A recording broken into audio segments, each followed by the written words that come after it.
What's up, guys? We're back for part two of this Bakhmut series. It's called Bloodshed in Bakhmut. I'll link the channel and the video and everything in the description below. Basically, if you miss episode one, please watch it. If you don't want to, little background. Basically, they're just explaining. They're going through the lives of some of these soldiers who are stationed in Bakhmut, kind of on the outskirts of Bakhmut, and kind of what these soldiers are dealing with. Real quick, my name is Saxon. I went by Vegas in the International Legion. I joined the Legion in January 2023. I'm still in Ukraine. I'm no longer in the Legion. Before I was in the Legion, I was a firefighter EMT outside of Fort Worth, Texas. So that's me. For anybody that's new here, thank you guys for coming and watching this. Let's jump into it. Part 2, Bloodshed in Bakhmut. Spring 2023. The fierce battle for Bakhmut continues. Ukrainian troops are desperately fighting against the Russian encirclement. By mid-April 2023, more than half of the city is already in Russian hands. Ukrainian President Zelensky still refuses to withdraw his troops. The dispute within the Ukrainian leadership was whether to hold on to the city or to give it up. Also, if you're new here, Bakhmut is what they call the modern-day Stalingrad, basically just a meat grinder of a combat zone. There's nothing really important about the city in particular, but its geographical location is what was so strategically important, right? There was a lot of ways into Ukraine from Bakhmut. Bakhmut was kind of like the gateway. So that's why Russia wanted it. That's why Ukraine tried to hold it for so long. I personally lost 3 buddies in Bakhmut city, in this city, including my platoon commander. And maybe over 5 of my buddies wounded in this location as well. Shit show. I was stationed about an hour and a half, 2 hours south of Bakhmut, but I was asked to go on a volunteer mission twice to Bakhmut, and I turned them down both times because I knew of what a shit show. And this is when my buddies did not make it home. The 2 guys I lived with, Cole and Kyle. Rest in peace, guys. For political reasons, Zelensky and his advisor Yermak decided to hold on to the city, even in the late stages of the battle. From a military point of view, there are few reasons for Ukraine to sacrifice so many soldiers in Bakhmut. According to military analysts, the strategic importance of the city is low. Bakhmut was a meat grinder for both sides, during the entire battle for the Russians and during the final battle for the Ukrainians as they tried to defend Bakhmut.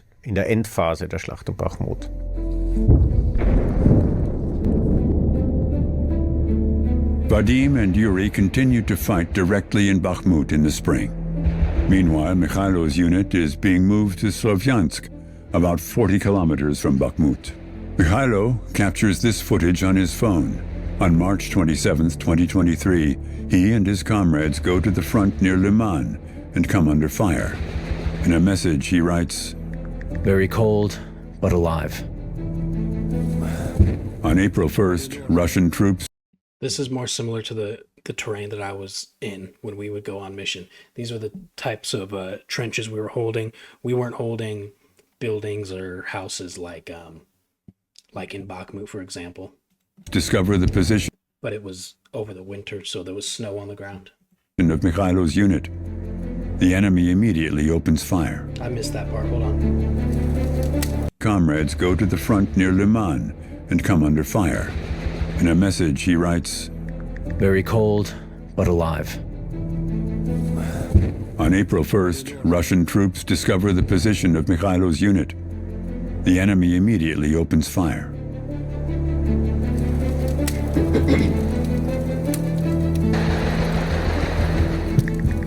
They hit our hideout.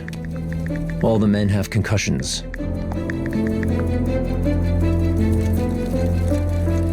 April 6th. There is further shelling. Mikhailo writes, "We're suffering great losses. I don't even want to write about the terrible things that are happening here and in Bakhmut. In mid-April, the young soldier is deployed to the front near the small town of Kreminna. Mikhailo continues to document his life in the trenches. Again, his position is shelled. He films the soldiers sharing a tin of peaches. It is to be his last recording. Less than an hour later, shortly after 5:30 in the evening, a shell hits his position. Mikhailo dies. It is April 15th, 2023. Tuskavets in the west of Ukraine. Mikhailo's parents live here now. April 15th, 2023, I was on the front. They had to leave their eastern Ukrainian hometown of Slovyansk in the early months of the war. Father Oleg works as a teacher. Mother Nelly is a social worker. They talk about the moment they learned of their only son's death. It was Sunday, April the 16th. Easter. Yes, exactly, Easter. In the morning, everything was fine. The sun was shining. Then I received a call at around 3 p.m. It was the paramedic of his brigade. She told us, "Your son Mikhailo has died."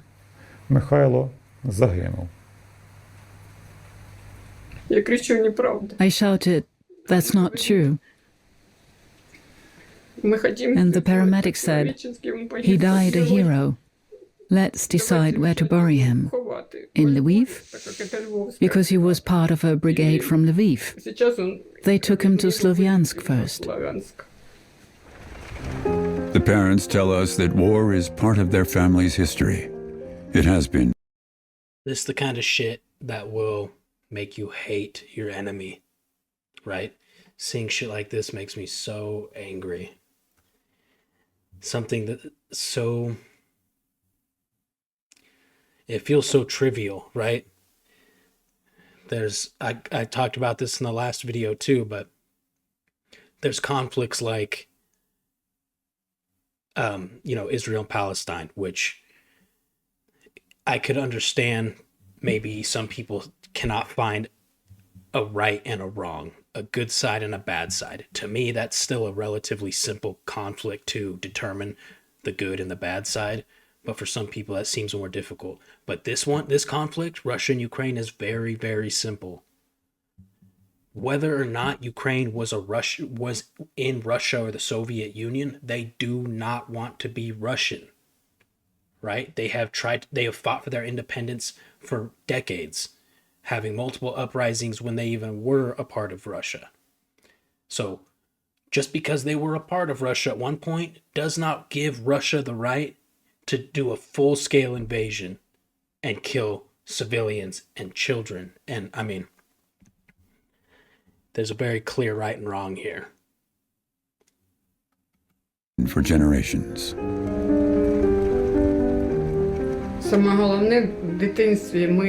When he was a child, we didn't buy him any toy weapons because we were teachers. And my father always said that the war would end with his generation. My father was sent to the front when he was 16. My grandfather also went to war. Their son always had many friends. Mikhailo graduated from school with a gold medal for outstanding performance. He went on to study political science. During the summer vacations, he volunteered at a foundation for the reconstruction of Ukraine.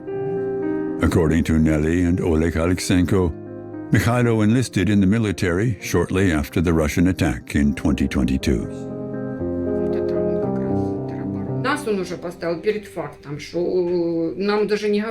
One day he presented us with a decision he had already made. "Mom, I've been called up. I'm getting ready for the front now." In June 2022, he told us his unit was leaving.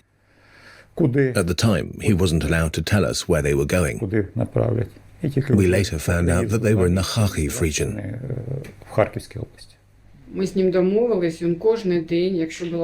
We had an agreement. If possible, he would write to us every day. The most important words he wrote to us were, all good, or all okay. He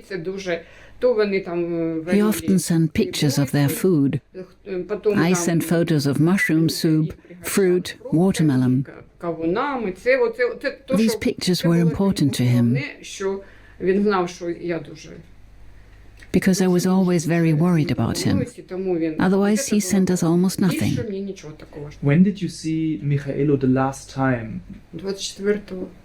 On February 24th, 2022. He was already stuck in the barracks when we came here to Western Ukraine. He told So he was pulled up right at the beginning. us, I can't come to you. Nobody will let me out of here. So you are the one who saw him for the last time, not us. When he was buried, he was in the coffin. I never saw my son again. Ibrahim Naba shows Mikhailo's parents the Good-looking kid, volunteer work, I had a girlfriend, loving parents, so senseless. So senseless.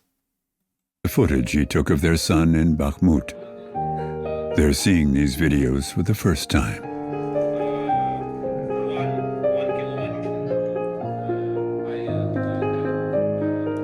Oh, it was that guy from the first video. I was not putting that together.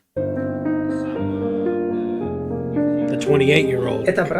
Is it true Michailo never told you that he was in Bakhmut? No, he didn't. He never told us exactly where their positions were. After their son's death, the Ukrainian army sent his cell phone to his parents. Mother Nelly found a video on it. She shows it to us.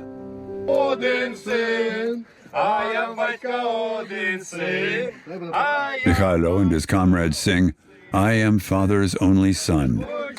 Let me go out and celebrate.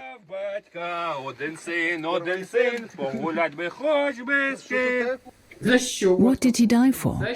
For what? As Naba says his goodbyes, Nelly and Oleg tell us they were looking forward to having grandchildren. The war took their son and this wish away from them.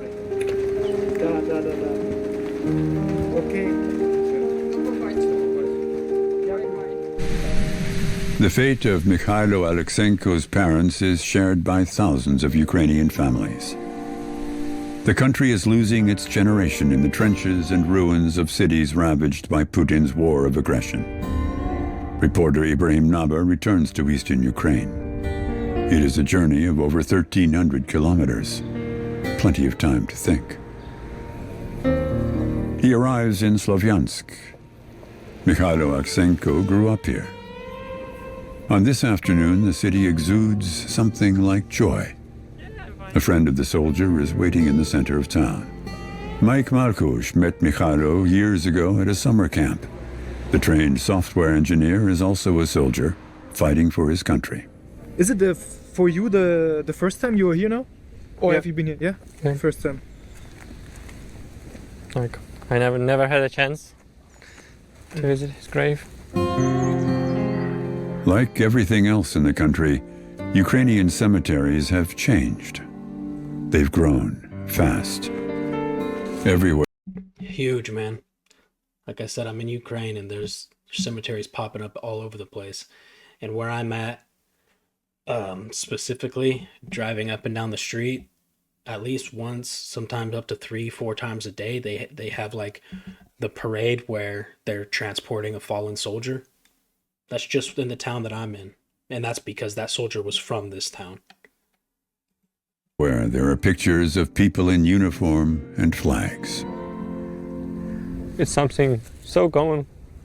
It's like just part of your day. Like you know that friend of your friend died or something.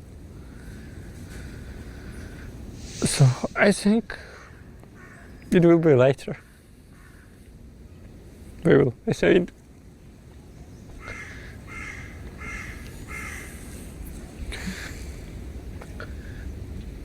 I really had the feeling that he trusted you, like you had a connection, like he shared with you his thoughts, his fears, but everything. Yeah?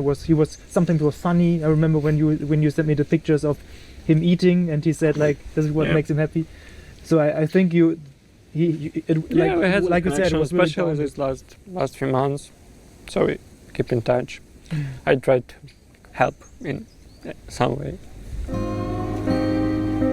Putin's invasion of Ukraine leaves cities destroyed and souls wounded. Do you sometimes like think about, is this like the price we have to pay? Is it worth? Is there any answer to that? Like we have to pay, we have no choice if we want to survive and if we want to have some future. But we are really like dependent on, and it's our fault. We are totally dependent on supply from other countries, so we don't have enough anything. And armor, vehicle, drones, fighters, which we don't have, we compensate with people. Do you fear to die? Do you think about this? Of course, I think everyone fears. But I'm doing my best, like not to do it. And also I think my family cares more. My daughter told to my wife a few weeks ago that she don't want to be an orphan. Mike Malkush is also part of a drone team. He was deployed to the front line a few months after Mikhailo. He felt how much his friend had changed during his deployment in Bakhmut. I think after he came to the Bakhmut, so it was really bad. There, he told he don't want to tell me about these horrible things happening there. And horrible things is not just about Russians. Yeah, it's also about about our army, about our commanders, which just waste someone's lives. In May 2023, the Ukrainian resistance. It's an interesting point he brought up there, that the horrible things that he did not want to talk about included situations on their side, right? I'd like to hear more about that. In Bakhmut. And to be clear, I'm not naive, at least not to the point that I think the Ukrainian, all the Ukrainian soldiers in command and the armed forces are complete angels, right? I was in the Ukrainian armed forces. I know, at least there were stories and there's some things that I saw, but in my experience, my personal experience, it was nothing compared to what I saw and heard the Russians do. Is broken. Russian troops conquer the city.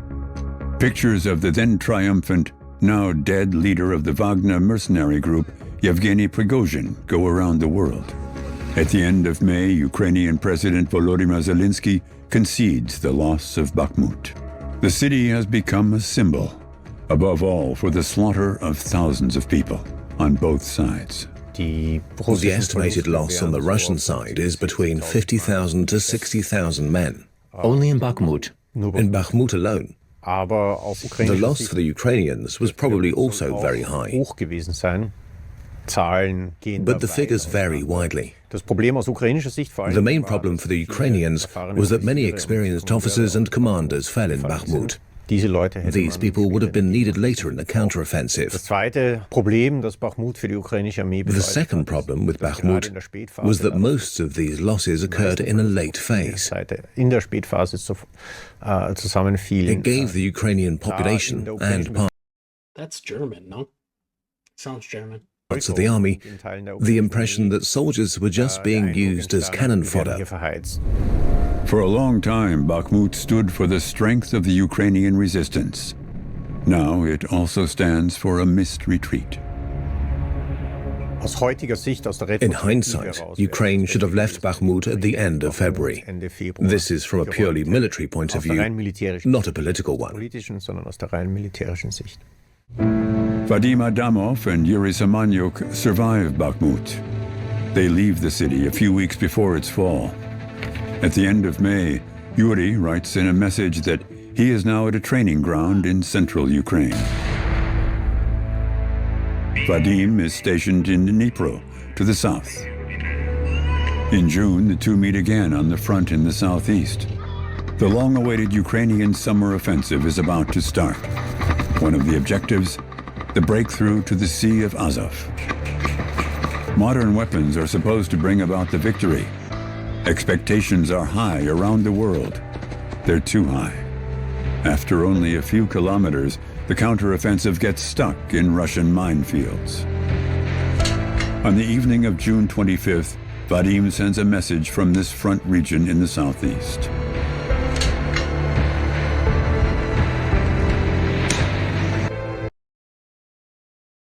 Yuri, head of the squad in that basement we were sitting in, who also gave interview to you, was killed today.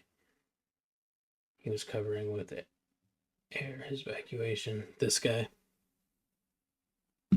the guy that said he's got his kid and a new wife. This was the guy that just recently got married.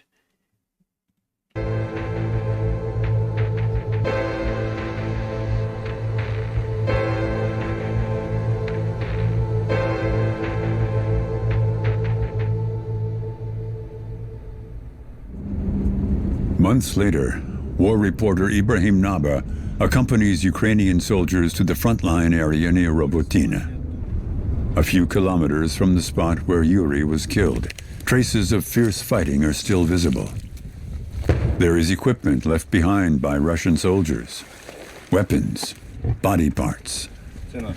Conversations on the ground give the impression that the Ukrainian soldiers never stood a chance, not with the weapons available to them, not amid these minefields. Late summer 2023 in Kyiv, life in the capital is different. Everything is far away from the front lines. Cafes and cinemas are open, the streets are full, but billboards commemorate the dead of the war. Yuri Samanyuk's wife, Halina, wears the number 13 on her t-shirt. 13 was her husband's military nickname. The ceremony for Yuri took place here on the Maidan. People came to say goodbye to him. All those who couldn't come to Vorokhta, the city where Yuri was born. Halina brings along footage of the ceremony. In Ukraine, it is customary to pay respects to the fallen soldiers this way before the official funeral.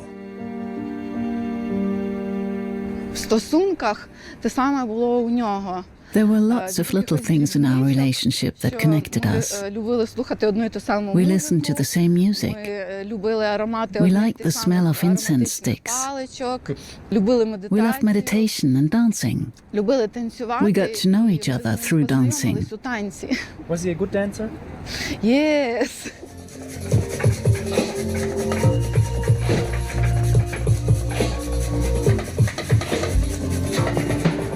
She and Yuri were together for almost 3 years. After his deployment in Bakhmut, they met one last time. Then he had to leave for the summer offensive. The news of his death came by phone. At some point, I received a call from an unknown number. I picked up the phone and my heart it immediately went cold. I heard the strange voice on the phone saying, "Halina, is it you?" That's how I found out about his death.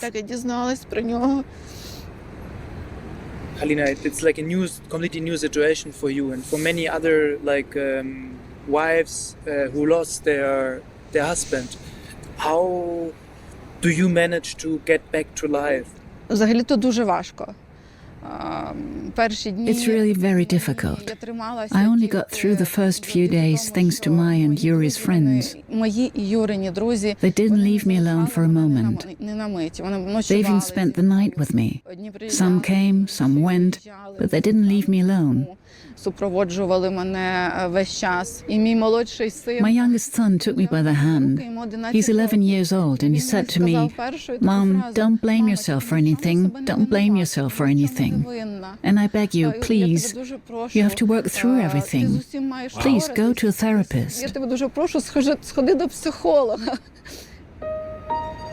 After our talk on the Maidan, Halina invites us into her home. She lives in a small village outside Kyiv.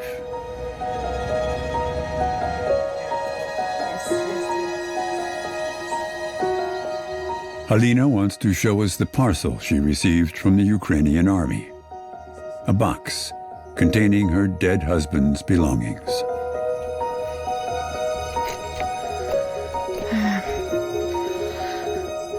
This is a certificate from the Commander-in-Chief of the Ukrainian Armed Forces, and this is our wedding photo. His hair were different. Yes. Halina, do you know exactly what happened when they got attacked? Was it a kamikaze drill? No, it was artillery fire and shrapnel. A piece of shrapnel got him.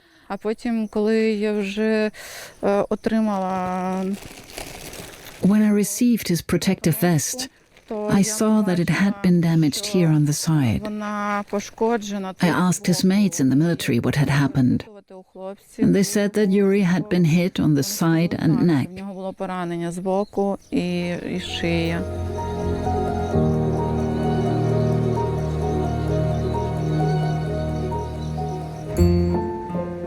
Vadim Adamov survives. He survives both the battle for Bakhmut and the Ukrainian summer offensive. Vadim is now 19 years old. After months at the front, the young soldier for the first time has a few days off. He's consumed by the loss of his two comrades. He shared a special friendship with Yuri in particular. Yuri was one of the brightest persons I ever met, not only on warfare, not only Bakhmut, but I think in my whole life. And he had his platoon really disciplined, but at the same time he was like a mentor for all of these guys, for all of his members. He was really open heart person, and this is the thing that was amazing about him. These losses, are they a motivation for you to fight on, or is it like a weird perspective to see it like this? Every death of your friend, of your fellow soldier, it leaves a little scar in your soul, I guess. And first think about the scars that you feel this pain, and it's get you more motivated to do your job, to cover infantry, to do your job, to do my job as a air reconnaissance fire team, to prevent another death. It's not yet clear what traces the months in Bakhmut have left behind. Vadim looks back on the time with mixed feelings. Bakhmut was my place when I met war first time, real war, real participate in it.